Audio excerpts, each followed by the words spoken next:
आदाब, मैं मीनाक्षी शोरान हाजिर हूँ दुनिया भर की सोशियो पॉलिटिकल और इकोनॉमिक इश्यूज पर खास प्रोग्राम लेकर दुनिया मेरे आगे। हमारी आज की खास पेशकश में बात इंडियन मिलिट्री स्ट्रेंथ की। जी हाँ, भारत एक डेमोक्रेटिक कंट्री है। हम ब्रदरहुड और ग्लोबल पीस में यकीन रखते हैं। शुरू से ही हमारा नारा विश्व बंधुत्व का रहा है। हमारी पॉलिसी हमेशा दुनिया भर में और खासतौर पर पास पड़ोस में दोस्ताना माहौल पैदा करने की भी रही है, इसीलिए कि इंसानियत की तरक्की पीस और हार्मनी के माहौल में ही मुमकिन होती है। लेकिन हमें ये भी नहीं भूलना चाहिए कि अमन चैन की अपनी हिफाजत होना भी ज़रूरी है। जब हम अमन चैन की बात करते हैं तो ये केवल जो हमारे सरहदी इलाके हैं वहाँ की बात नहीं है। हमारे विद इन कंट्री क्या हो रहा है वो भी बेहद ज़रूरी है और ये हमारा अपना जिम्मा होता है। इसी लिहाज से देखा जाए तो आज के बदलते दुनिया के मंजरनामे पर भारत हर लिहाज से अपना प्रेजेंस रजिस्टर करवाने में कामयाब रहा है। हमें दुनिया की फास्टेस्ट ग्रोइंग इकोनॉमी है। कोविड पेंडेमिक के दौर में हम दूसरे ज़रूरतमंद मुल्क जो हैं उनकी भी मदद कर रहे हैं और दुनिया भर के इन्वेस्टर्स हमारी तरफ उम्मीद भरी निगाहों से नज़रों से देख रहे हैं। ऐसे में सवाल ये पैदा होता है कि हम मिलिट्री ताकत के तौर पर अपनी हिफाजत के लिए कितने तैयार हैं, और इसी पर हमारा एक ख़ास शो है। और इसी पर बात करने के लिए स्टूडियो में हमारे साथ दो खास मेहमान मौजूद हैं। ग्रुप कैप्टन राजेश कुमार सिंह हमारे साथ मौजूद हैं। Sir, welcome to the studio. Thank you. और साथ ही साथ लेफ्टिनेंट जनरल रामेश्वर यादव जी हमारे साथ स्टूडियो में मौजूद हैं। Sir, welcome to the studio. Thank you. तो हम शुरुआत करते हैं अपनी इस खास पेशकश की और पहला सवाल मैं सर आपसे जानना चाहूँगी, क्योंकि हम बात करते हैं जब मिलिट्री की तो बात होती है स्ट्रेंथ की। स्ट्रेंथ केवल नंबर्स की नहीं होती है, स्ट्रेंथ में बहुत सारी चीज़ें शामिल होती हैं। आपके लिहाज से अगर मैं डिफेंस सेक्टर की बात करूँ, आर्म्ड फोर्सेस की बात करूँ, तो वो हमारी कितनी बड़ी ताकत है और आप उसको डिफ़ाइन कैसे करेंगे? क्योंकि आज के बदलते मंजरनामे में बहुत सारे हम ना सिर्फ ब्रदरहुड की बात करें या ग्लोबल सिनेरियो में देखें, वो वक्ती ज़रूरत है कि हम अपने आप को कितना स्ट्रेंथन कर सकते हैं और उसमें डिफेंस एक बहुत बड़ा फैक्टर है।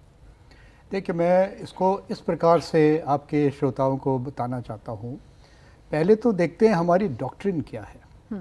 डॉक्ट्रिन जब हम डिफेंस के अंदर देखते हैं तो उसके दो हिस्से होते हैं। एक है आपकी जो फोर्सेस है उसकी जो बनावट है, संरचना जो है किस बेसिस पे की गई है। इसके दो मेन बेसिस हैं। पहला है थ्रेट बेस्ड हमारे कंपोजिशन और दूसरा होता है कैपेबिलिटी बेस्ड। थ्रेट का मतलब होता है हमारे जो पड़ोसी दुश्मन हैं उनके पास कितनी फ़ौज की तादाद है, उनकी कितनी शक्ति है और वो किस किस इलाकों में आ सकते हैं। उस चीज़ को मद्देनज़र रखते हुए हम जब अपनी फ़ौज को डिप्लॉय करते हैं और ये सुनिश्चित करते हैं कि हमारे कितनी डिविजन्स होनी चाहिए, कितनी बटालियंस होनी चाहिए, कितने टैंक होने चाहिए, कितना तोपखाना होना चाहिए, कितनी हवाई ताकत होनी चाहिए और कितनी जल शक्ति हमारी होनी चाहिए, वो उसके हिसाब से होती ताकि हम रक्षा कर पाएँ। तो थ्रेट बेस्ड जो कॉन्सेप्ट है उसके अंदर बेसिकली ये डिफेंसिव कॉन्सेप्ट है।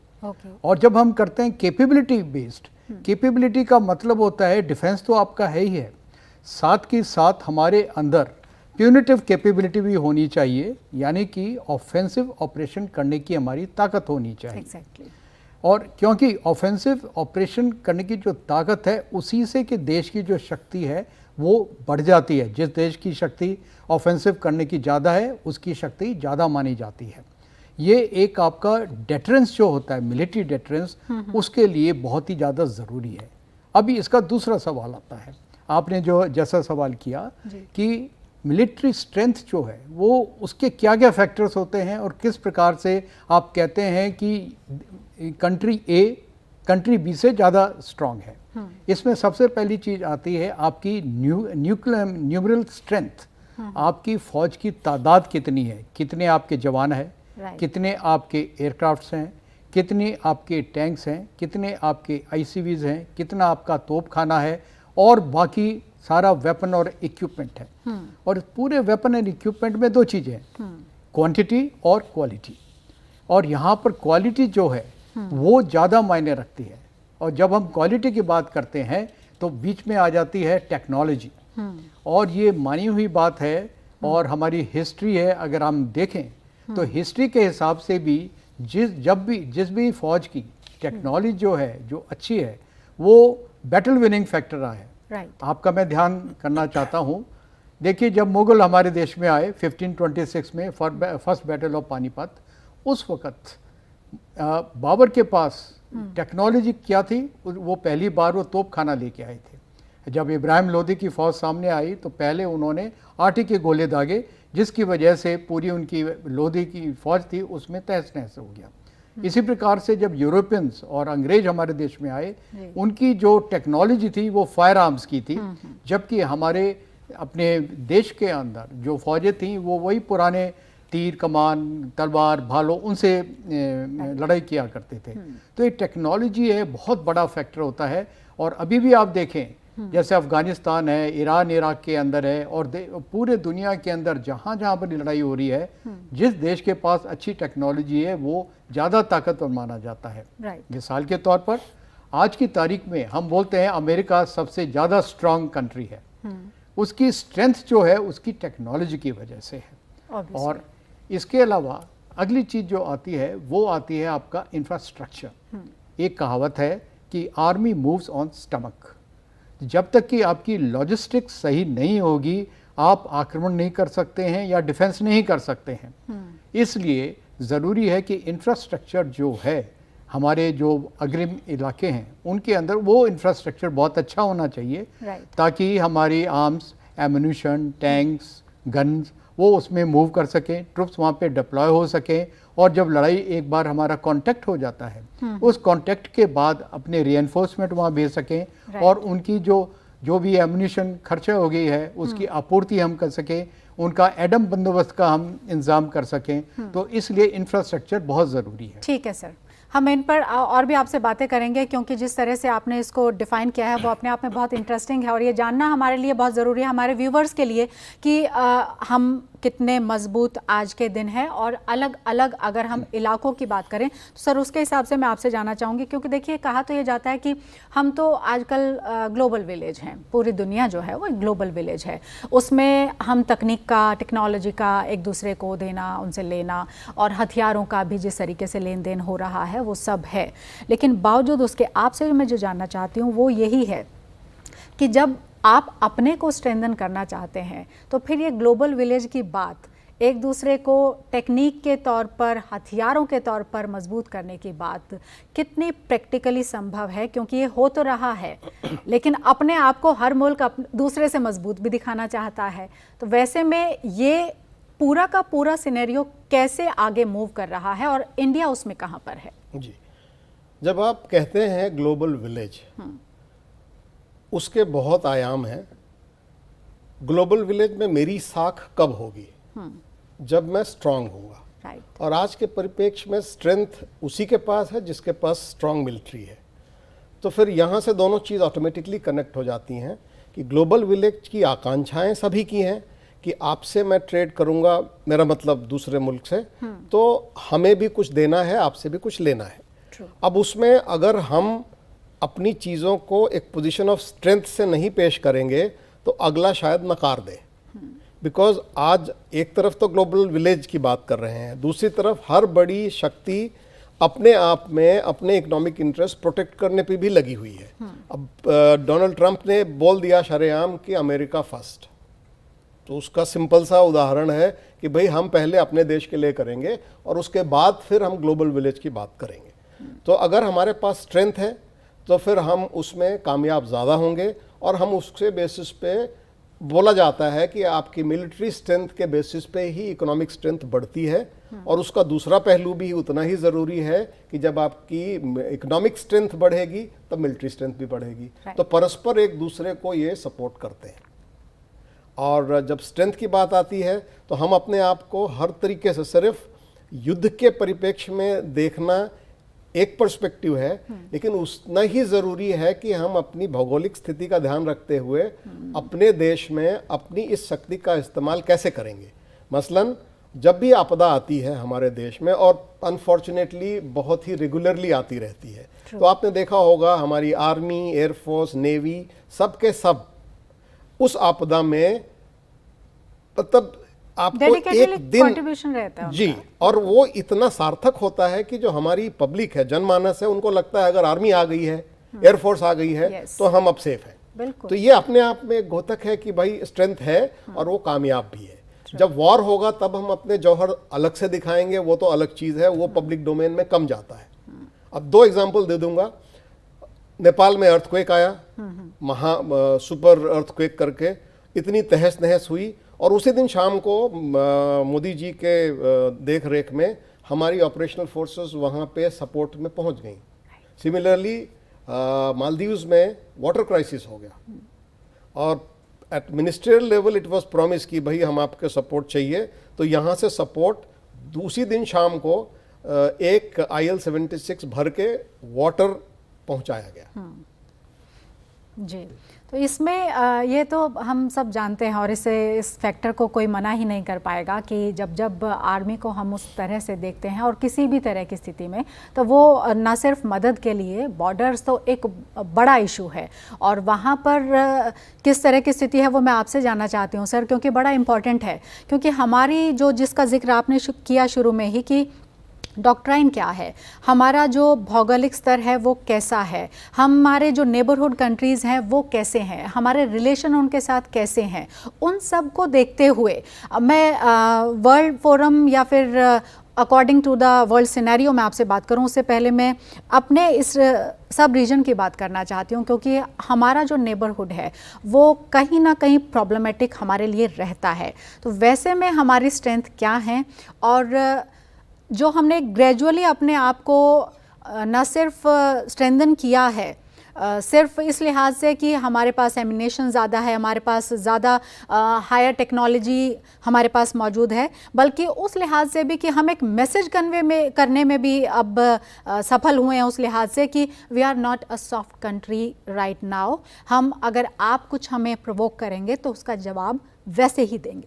बहुत अच्छा सवाल आपने किया है। मैं इसको 2 हिस्सों के अंदर आपको बताऊंगा।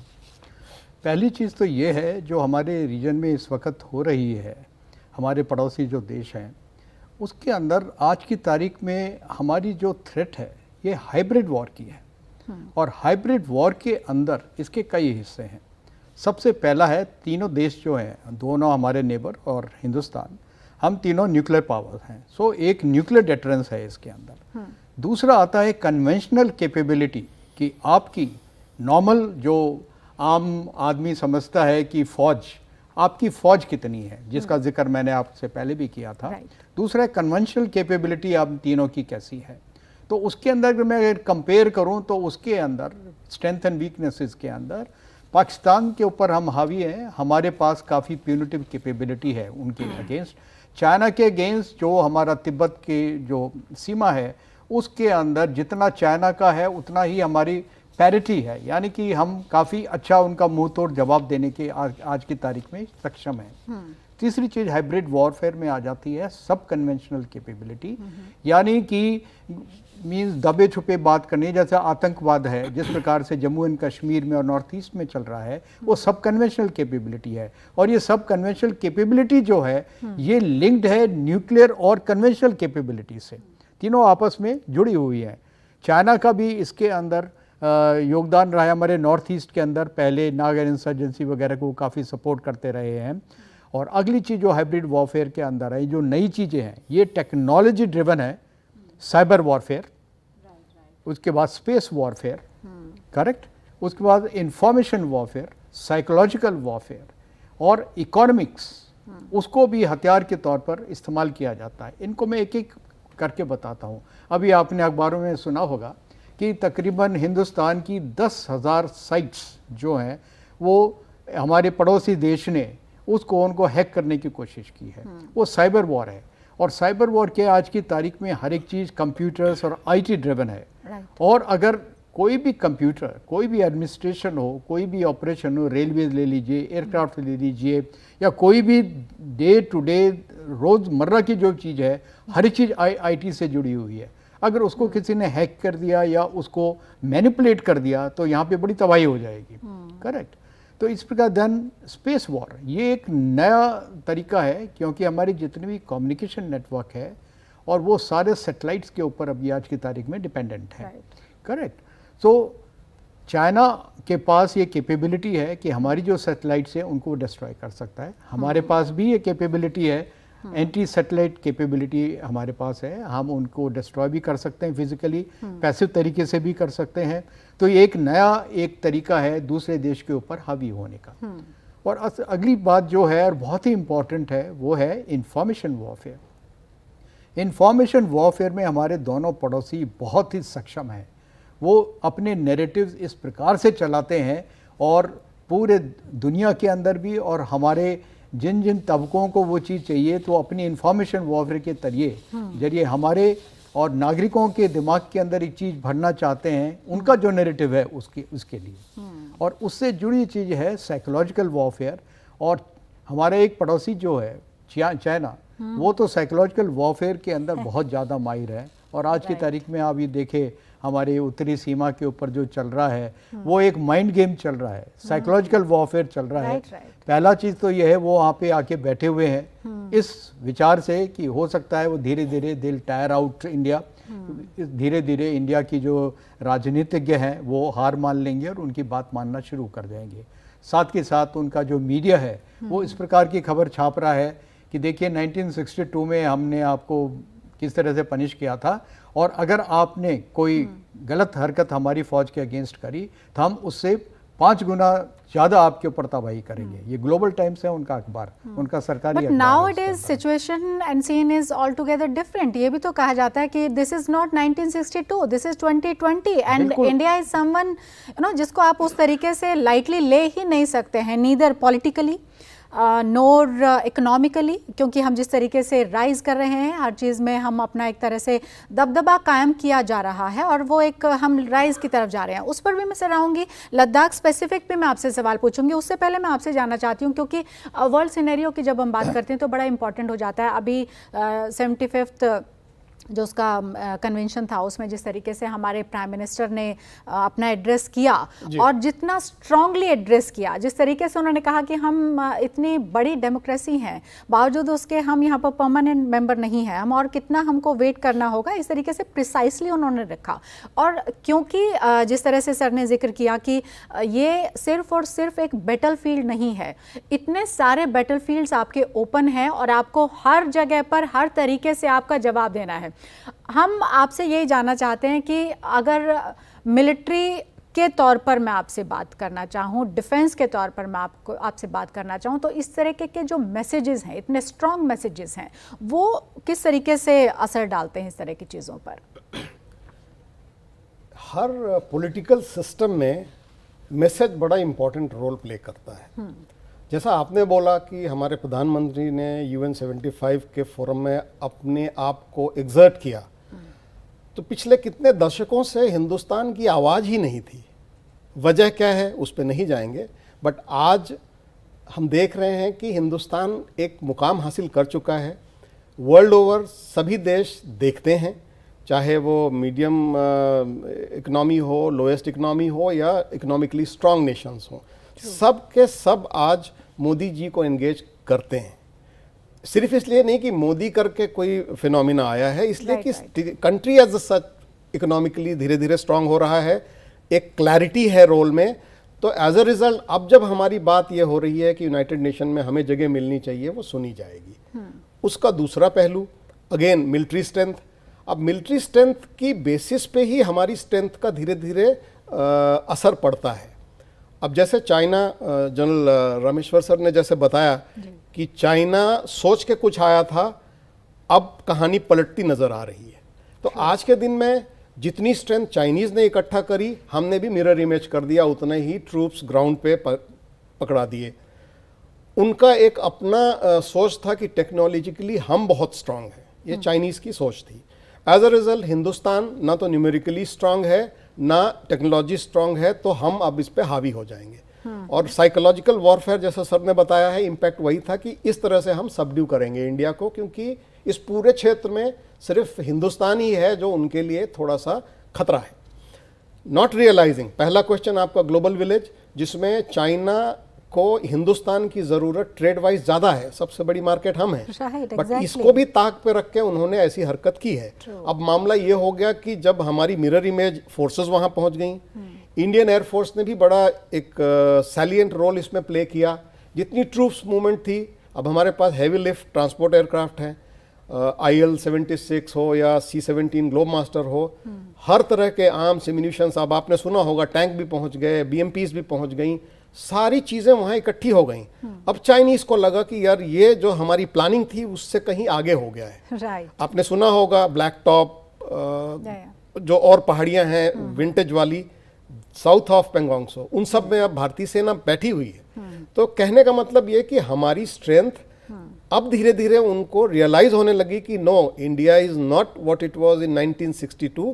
कहने को उनका साइकोलॉजिकल ऑप्स वॉरफेयर का सिस्टम जो है वो भले कहते रहे कि तुम्हें याद होना चाहिए 1962, हमें याद नहीं करने की जरूरत है। उसके पहले 87 में हिंदुस्तान ने चाइनीज फोर्सेस को दिखा दिया है कि अब उस वक्त की सिचुएशन अलग थी। हम 87 की बात कर रहे हैं। सामदुरुंग और वो अलग अपने सिक्किम साइड में बहुत अच्छी तरीके से पीटा गया। अब आज के स्थिति में it is a kind of impasse. Chinese don't know कि अभी हम उससे कैसे विड्रॉ करें। राइट, एग्जैक्टली सिचुएशन यही है। और इसीलिए मैं आपसे सर स्पेसिफिक लद्दाख सिचुएशन को लेकर ही जानना चाहूँगी कि हम कहाँ पर हैं वहाँ पर, क्योंकि जिस तरह से अब क्योंकि जो लड़ाई है वो हम जानते हैं कि शायद नेक्स्ट टू इम्पॉसिबल है, कोई कंट्री नहीं चाहती है, उसके अपने रीजंस हैं जिसको आप और बेहतर ढंग से डिस्क्राइब कर पाएंगे। लेकिन कुल मिलाकर, क्योंकि ये एक मैसेज न सिर्फ पैन इंडिया पहुंचना बहुत ज़रूरी है, बल्कि इंटरनेशनली भी एक इम्पैक्टफुल मैसेज उस तरीके से जाना ज़रूरी है कि एग्जैक्ट सिचुएशन है क्या वहाँ पर, और कम से कम चाइना ये गलती, ये भूल तो ना करे बिल्कुल कि वो 1962 के भुलावे में ही रहे। आज हम कहीं ज़्यादा अपर हैंड वहाँ पर अपना बता सकते हैं क्या? देखिए, इसका बैकग्राउंड है। बैकग्राउंड 1962 से शुरू होता है। चाइना की जितनी भी डिसीजन मेकर्स हैं वो यही समझते हैं कि इंडिया एक सॉफ्ट पावर है और इनको थोड़ा सा मिलिट्री की फ़ौज वहाँ पे लाकर थोड़ा सा उनको आँख दिखा देंगे तो इनके जो पॉलिटिकल क्लास है वो बकल हो जाएगी और हम अपना मुद्दा हासिल कर लेंगे। उनका अभी जो मुद्दा है कि उसका अंदाज़ इस प्रकार से है, ये चाहते हैं कि LAC जो है एक तो अपने हिसाब से वो कर लें। आज जैसे आज के अखबार में भी निकला हुआ है कि वो बोलते हैं 1959 क्लेम लाइन, जिसको हमने हमेशा नकारा कर दिया है। 27 अक्टूबर 1947 में जब JNK स्टेट हिंदुस्तान के साथ मिली थी, उस वक़्त का जो नक्शा है उसको चाइना नहीं मानता है।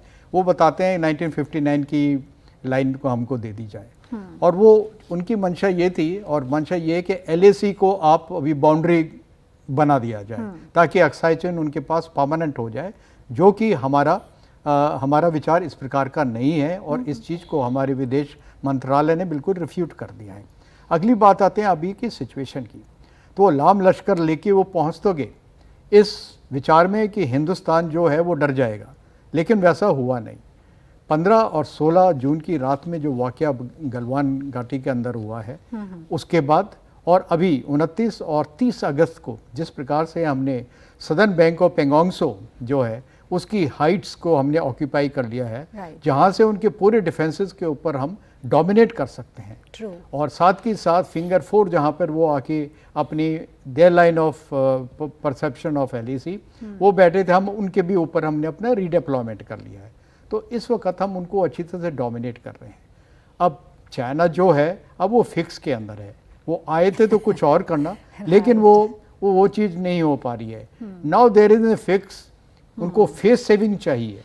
और साथ के साथ क्या है, जो विंडो है वो विंडो धीरे धीरे कम होती चली जा रही है, क्योंकि इस इलाके के अंदर मिड नवंबर के बाद ऑपरेशन करना बड़ा मुश्किल पड़ जाता है। एक चीज़ मैं और आपको बताना चाहता हूँ, जितनी फ़ौज चाइना की इस वक्त लद्दाख की अपोजिट है, वो फ़ौज उतनी सफिशेंट नहीं है कि एक बहुत बड़ा फुल फ्लेज अटैक किया जाए, क्योंकि इस इलाकों के अंदर हाई एल्टीट्यूड के अंदर जो ट्रुप्स टू टास्क जो रेशियो होता है वो 1 से 6 गुना, 1 से 9 गुना होता है। यानी कि अगर वहाँ पे एक व्यक्ति बैठा है तो उसको हटाने के लिए 6 से 9 व्यक्ति चाहिए। इतनी स्ट्रेंथ उनकी नहीं है। right. उनकी एक मैकेनाइज्ड डिवीजन है, एक मोटराइज्ड डिवीजन है, बाकी बॉर्डर गार्डिंग उनकी जो फोर्सेस हैं। और हमारी भी जितनी हमारी फ़ौज है उनसे मैचिंग कैपेबिलिटी है, और हमारी टेक्नोलॉजी वाइज हमारे हथियार एम्युनिशन वगैरह जो है काफ़ी बेहतर है। और सबसे अच्छी चीज़ जो है इसके अंदर, हमारी फ़ौज को हाईल्टीट्यूड एरिया के अंदर और माउंटेन्स के अंदर लड़ने का बड़ा एक्सपीरियंस है। Exactly yes. और हिंदुस्तान की फ़ौज का तो बैटल इनोकुलेशन डेली बेसिस पे है। देखिए JNK में, नॉर्थ ईस्ट के अंदर देखिए हमारे जवान वहाँ पे इंसर्जेंसी के अंदर है, LC पर डेली फायर हो रही है, तो हमारे जवानों को तो उसका बड़ा अच्छा एक्सपीरियंस है, उनका मोरल बहुत हाई है। बनस्पत की चाइनीज़ जो जवान है वो आधे तो कॉन्स्क्रिप्टेड होते हैं, वो 2 साल के लिए आते हैं, वो अपना टाइम काट रहे हैं। पहली बार पिछली लड़ाई जो चाइना ने की थी वो 1979 में वियतनाम जो कि छोटा सा देश है उसके अगेंस्ट की थी, और वहां पर भी उन्होंने मुंह की खाई थी। बिल्कुल। और इस तरह के थ्रेट्स ऐसा नहीं है कि चाइना हमारी तरफ थ्रो करता है, चाइना को खुद इस तरह के बहुत थ्रेट्स हैं। वो वियतनाम का जिक्र सर ने किया, अलावा इसके बहुत सारी ऐसी कंट्रीज़ हैं जो कि उसको थ्रेटन इस तरीके से करती रहती हैं, और उसको वहाँ पर भी एक तरह का बैटलफील्ड खड़ा करना पड़ता है, वहाँ पर भी उसको जवाब देना पड़ता है। तो वैसे में हिंदुस्तान इकलौता मुल्क नहीं है, तो उसकी जो ताकतें हैं वो भी एक तरह से बटी हुई हैं, और उसका हमको पुरजोर तरीके से फ़ायदा उठाने की भी ज़रूरत है, और वैसा हो भी रहा है। Thank you so much sir, आप दोनों स्टूडियो में आए, थैंक यू सो मच। और आज के हमारे इस खास पेशकश में इतना ही। हमारा ये खास प्रोग्राम आपको कैसा लगा, आप अपनी राय हम तक जाहिर कर सकते हैं। हमारा ईमेल ID है ddurduspecials@gmail.com। फिलहाल पूरी टीम को इजाज़त दीजिए, आदाब।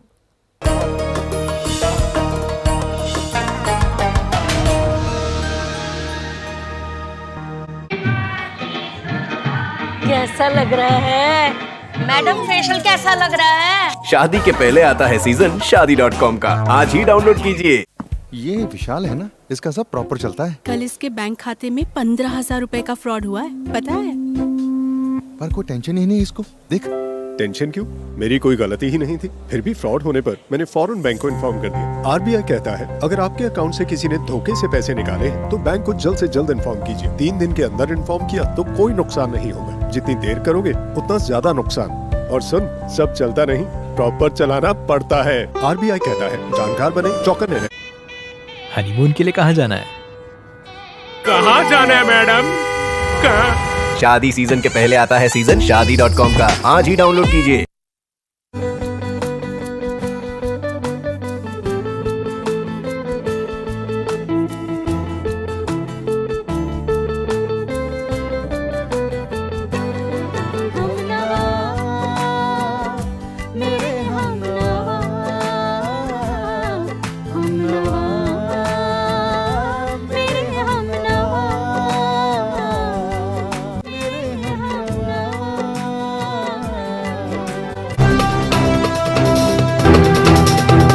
मैं तुझे हासिल किए बिना वापस नहीं जाने वाला। बहुत परेशान कर दिया होगा ना इसने। क्या? तुम दोनों शैतानी आत्माएं तो नहीं हो ना? इस बच्चे के बारे में पता ही ना चले। हाँ, एक रास्ता है। तो नाज़ोंग न्यू ने बच्चों को जन्म दिया। तुम फिर जाते हो? सभी दानवों का नाश कर कर लेपचा मानवों को बचाओ। जी देवी। मैं जानता हूँ कि तुम मुझको मल्लयुद्ध में परास्त नहीं कर सकते। तुम जीवित ही नहीं रहना चाहते तो तुम्हारी इच्छा भी मैं पूरी कर दूंगा। और क्या तुम्हें अपने बेटे की बहादुरी पर कोई शंका है? मुझे तुमसे कदापि ऐसी आशा नहीं थी। और तुम भी मुझे पाना चाहते हो? पाना चाहता था। आज परीक्षा हो ही जाए, या तो तुम रहोगे या मैं।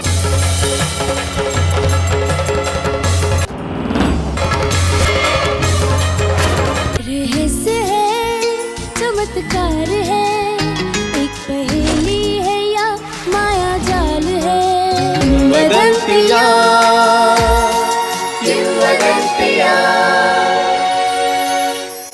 कोपा, एडवांस में शादी की मुबारक। देखा माँ, तो इतनी तेज मान भाग, मैंने उसे हाँ नहीं कहा अभी। कुछ बोलिए ना। हाँ बोलिए, बोलिए ना।